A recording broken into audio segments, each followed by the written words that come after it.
안녕하세요. 성도 여러분, 일주일 동안도 잘 지내셨는지 모르겠습니다. 예, 우리 보라전도사님 요즘에 보면 그냥 목요일도 나오시고 금요일도 나오시고 주일에도 나오시고 굉장히 바쁘게 지내시는 것 같은데 건강하게는 잘 지내고 계신 거죠? 네네, 건강하게 잘 지내고 있고요. 이제 새로운 사역의 방향들 덕에 새로운 스킬들이 많이 늘고 있어요. 네네, 아주 좋은 거죠? 네네네. 즐겁게 하고 계신 거죠? 네. 네, 요즘 보면은 이제 집에서 보내시는 시간들이 많기 때문에 우리 성도님들이 그동안 미뤄왔던 그런 일들을 많이 하시는 것들을 보고 듣게 됩니다. 이제 미뤄왔던 뭐 가드닝이라든지 집안을 고친다든지 가구를 옮긴다든지 이제 그런 일들을 많이 하고 계시는 것 같습니다. 그래서 또 그 나름대로 또 즐겁게 그렇게 생활을 하고 계시는 것 같아요. 근데 우리 보라전도사님도 지금 앞에서는 이제 사역에 대해서 좀 새롭게 도전해보고 계시다는 것도 있지만 집안에서는 어떻게 어떤 새로운 일, 밀어놨던 일들을 하고 계시는지요? 네, 저는 때마침 겨울옷들을 정리하고 또 집에서 가구도 이렇게 옮겨보고 새로 배치해보고 그런 시간들을 좀 갖고 있습니다. 아, 네, 그렇군요. 예, 이렇게 다양하게 많은 일들을 이제 하면서 지내시는데 그 중에서도 이제 많은 분들이 얘기를 해주시는 게 이제 책을 그동안 읽지 못했던 책 실컷 읽어보고 싶다, 그리고 그렇게 읽고 있다라고 얘기하시는 분들이 이제 종종 들려옵니다. 그래서 오늘 이 시간에는요, 이제 제가 읽은 책 중에 꼭 소개하고 싶은 책을 한 권 소개해 드리고 싶어서 이 시간에 이 책을 들고 나왔습니다. 바로 이렇게 생긴 책인데요. 굉장히 얇은 책이지만 굉장히 이 안에는 파워풀한 그런 내용들이 들어 있습니다. 이 책은 영성하면은 이제 떠오르는 그 헨리 오웬이 쓰신 책인데 아마 이제 개신교 신자들에게는 잘 알려지지 않는 책일 것입니다. 한국 제목으로는 마음에서 들려오는 사랑의 소리고 영어로는 The Inner Voice of Love라는 책입니다. 이 책은 캐톨릭 출판사에서 출판된 책이고 제가 제 친구가 성당에 다니는 친구가 이제 한국에서 보내줘서 이 책을 읽게 되었습니다. 네, 이 책을 읽는 내내 드는 한 가지 생각이 있었습니다. 이 책을 보면서 어떻게 내 마음속에 생각하고 느끼고 있었던 이 감정들을 이 사람은 어떻게 내 마음을 알고 이 책에 다 써놨지? 라는 그런 생각이 들었습니다. 정말 내 마음을 다 알고 이해해 주는 것 같은 그런 시원한 마음이 드는 책이었고 그래서 참 감사한 책이었습니다. 이 책을 계기로 제가 헨리 오웬에 대해서 관심을 갖게 되었고 또 영성에 대해서 관심을 갖게 된 그런 고마운 책입니다. 우리 보라전도사님도 혹시 읽으신 책 중에서 나의 삶이나 관심이나 어떤 내가 살아가야 되는 어떤 그런 것들을 바꿔 놓으신 그런 책들이 있나요? 네, 저는 얼마 전에 웨이브라는 책을 읽었던 게 인상이 깊었습니다. 소날리 데레니아 갈라라는 분이 쓰신 책인데요. 2004년 스리랑카를 가족이 방문하던 중 마주한 쓰나미 때문에 부모님, 남편, 자녀들을 다 잃어버린 그분의 실제 이야기입니다. 읽으면서 참 마음이 많이 아팠고 또 그분이 어떻게 그 고통과 씨름하며 나아가는지가 참 인상 깊었어요. 엔딩도 영화 같은 해피엔딩으로 끝나지 않고 여전히 아프고 슬퍼하지만 솔직히 그녀의 방법대로 포기하지 않고 계속해서 나아가는 모습들이 인상 깊었습니다. 네, 책은 참 우리에게 많은 생각을 주기도 하고 또 공감해 주기도 하고 그래서 우리가 미처 생각하지도 못한 범위까지 우리의 생각을 넓혀주고 또 우리에게 희망을 주는 그런 아름다운 도구인 것 같습니다. 저도 오늘 소개한 이 책을 읽으면서 그렇게 깊은 공감과 깨달음을 얻게 된 데는 이유가 있었습니다. 이 책의 앞에 보면 이 헨리 오웬이 이 책을 쓰게 된 그 계기가 나와 있는데 너무나 외롭고 고통스러운 그 시간을 지내는 동안 자신이 써내려간 그 일기들을 모아서 낸 책이 바로 이 책입니다. 그렇다 보니까 이 책을 보면 신앙인으로서 또 지성인으로서 또 한 사람의 나약한 인간으로서 몸부림치며 하나님과 신앙에 대해서 그렇게 씨름을 하며 그 보낸 그 기록들이 남아 있어서 그 흔적들이 그대로 남아 있어서 우리에게 굉장히 공감을 주는 것 같고요. 저도 이 책을 읽었던 이 시기에 믿었던 사람으로부터 심한 배신을 당했던 그 시기라 굉장히 더욱더 공감이 되는 그런 책이었습니다. 이 책 53페이지에 보면 이런 말이 있습니다. 외로움을 느낄 때마다 그 외로움이 어디에서 비롯되었는지 생각해 볼 필요가 있다. 무조건 피하려고만 한다면 그 외로움은 사라지지 않는다. 그러나 또한 반대로 외로움에 잡혀 살기 시작하면 외로움은 더욱 사무치게 되고 결국 우울증으로 발전하게 된다. 그러므로 피하거나 사로잡혀 살지 말고 그 외로움이 어디에서 비롯되었는지를 살펴보아야 한다. 그 근원을 알아야 외로움을 지배할 수 있는 힘을 약화시킬 수 있다. 분명 우리가 처한 상황에서 느끼는 감정에는 원인이 있다라고 얘기하고 있습니다. 그게 외로움이든 미움이든 원망이든 그 감정의 근원을 알고 나아가는 것이 우리가 그 감정에 눌리지 않고 살아갈 수 있는 힘이 된다라는 그런 말씀입니다. 여기서 노래를 하나 듣기 원하는데요. 이 책에 굉장히 어울리는 그런 노래라고 생각합니다. 이 노래는 처음에는 이 세상의 노래로 이 세상에 소개되었지만 이 노래를 만드신 하덕규 목사님께서 그 신앙의 고백으로 만드신 노래로 알려져 있습니다.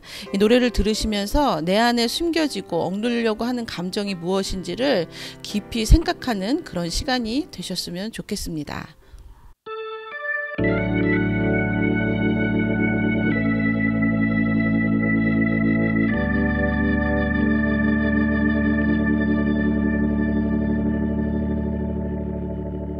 내 속에 내가 너무도 많아.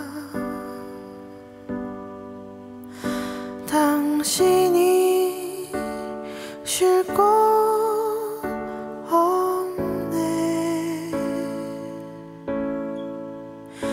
내 속에 헛된 바램들 당신이 편할 곳 없네. 내 속엔 내가 어쩔 수 없는 어둠. 당신의 쉴 자리를 뺏고 내 속엔 내가 이길 수 없는 슬픔. 무성한 가시나무 숲 같네. 바람만 불면 그 메마른 가지 서로 부대끼며 울어대고 쉴 곳을 찾아 지쳐 날아온 어린 새들도 가시에 찔려 날아가고 바람만 불면 외롭고 또 괴로워. 슬픈 노래를 부르던 날이 많았는데 내 속엔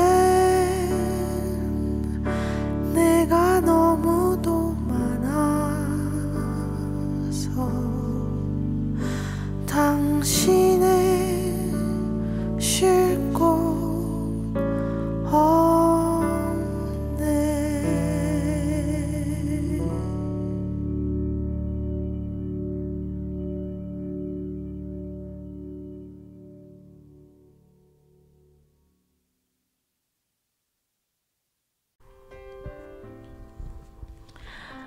노래를 부르면서 느껴지는 생각은 아직 해결되지 않은 자아가 바람이 부는 상황을 만나면 외로움도 되고 아픔도 되고 또 미움도 되어 나만이 아니라 또 다른 사람들까지도 아프게 하고 힘들게 할 수 있다는 것 같습니다. 네, 맞습니다. 더 이상 외로움과 고통, 괴로움과 미움의 감정에 지배당해서 서로를 찔러대며 살지 않으려면 내 안에 해결되지 않는 자아를 인정하는 것은 굉장히 중요합니다. 그리고 그 인정은 내가 그렇게밖에 살 수 없었던 그 본질적 고통이 바로 모든 사람에게 있는데 그것은 바로 우리 모두가 죄인이기 때문이라는 것입니다. 하지만 하나님께서는 그 고통을 통해 새로운 나를 만들어 가시려 한다라는 것을 이 책에서는 말하고 있습니다.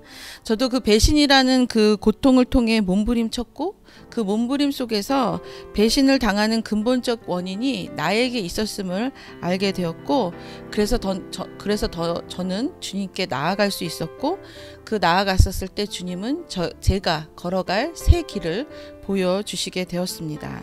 이 책 96페이지에는 우리의 마음에 사자와 양이 함께 어울리도록 하라고 쓰여 있습니다. 고통을 통해 성숙한 사람은 비로소 영적인 삶을 살게 되는데 그 삶은 일을 추진하고 결정을 내리는 적극적 삶의 자세인 사자의 모습과 사랑과 위로, 인정과 보살핌을 필요로 하는 보잘것없고 두려움 많은 양과 같은 자아의 모습을 모두 인정하는 삶을 살게 된다라고 얘기하고 있습니다.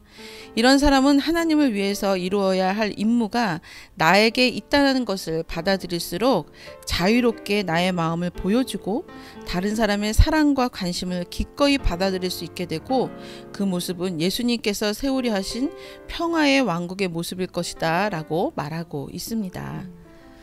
네, 진짜 그런 것 같아요. 아직도 해결되지 못한 자아 속에 사는 사람들은 못나고 약한 모습은 숨기려 하고 잘하고 강한 모습만 보이려 하는 것 같습니다. 그리고 성숙한 사람일수록 약하고 두려운 모습까지도 숨기지 않고 그것이 자신임을 인정하며 살아가는 것 같습니다. 그런 분들을 숨기는 게 없기 때문에 늘 평안하게 살아가시는 것을 볼 수 있습니다. 네, 맞습니다. 이 불안한 이 코로나 사태가 길어지면서 내 안에 숨겨져 있던 그 감정들이 아마 불쑥불쑥 나올 수 있을 것이라고 생각합니다.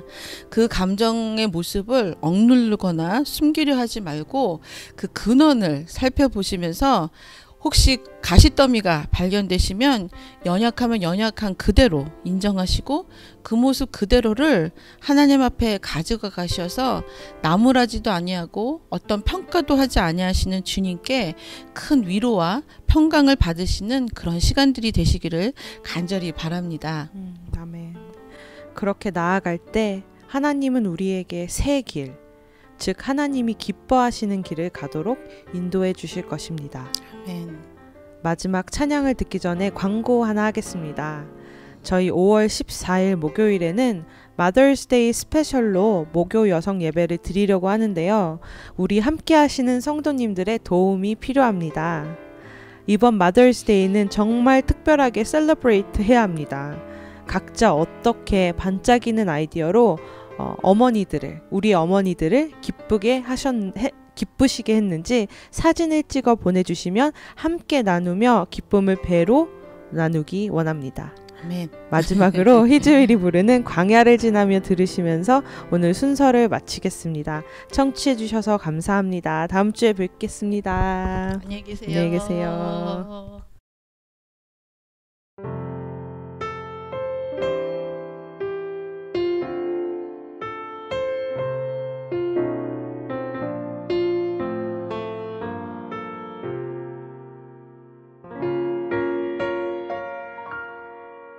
왜 나를 깊은 어둠 속에 홀로 두시는지 어두운 밤은 왜 그리 길었는지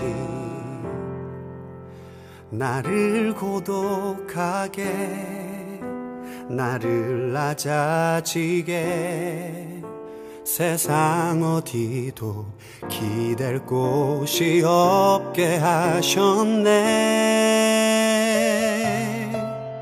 광야 광야에 서 있네.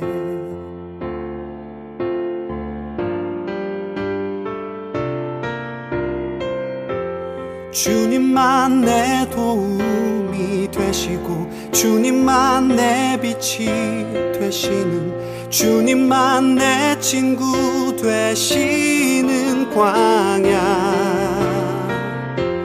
주님 손 놓고는 단 하루도 살 수 없는 곳 광야. 광야에 서 있네.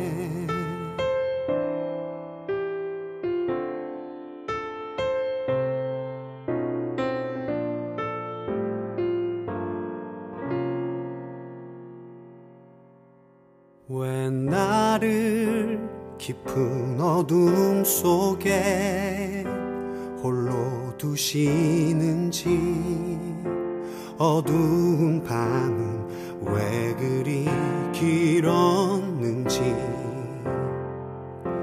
나를 고독하게 나를 낮아지게 세상 어디도 기댈 곳이 없게 하셨네.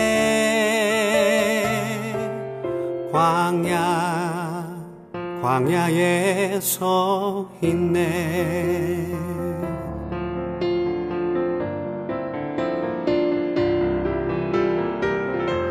주님만 내 도움이 되시고 주님만 내 빛이 되시는 주님만 내 친구 되시는 광야. 주님 손 놓고는 단 하루도 살 수 없는 곳 광야.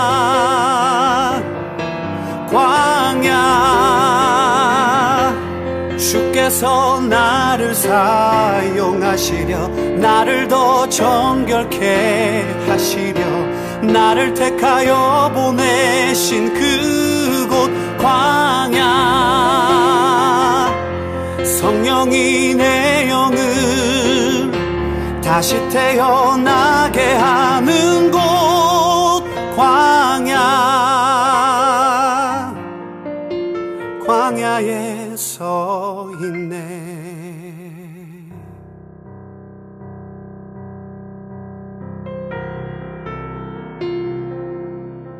내 자가 산산이 깨지고 높아지려 했던 내 꿈도 주님 앞에 내어놓고 오직 주님 뜻만 이루어지기를 나를 통해 주님만 드러나시기를.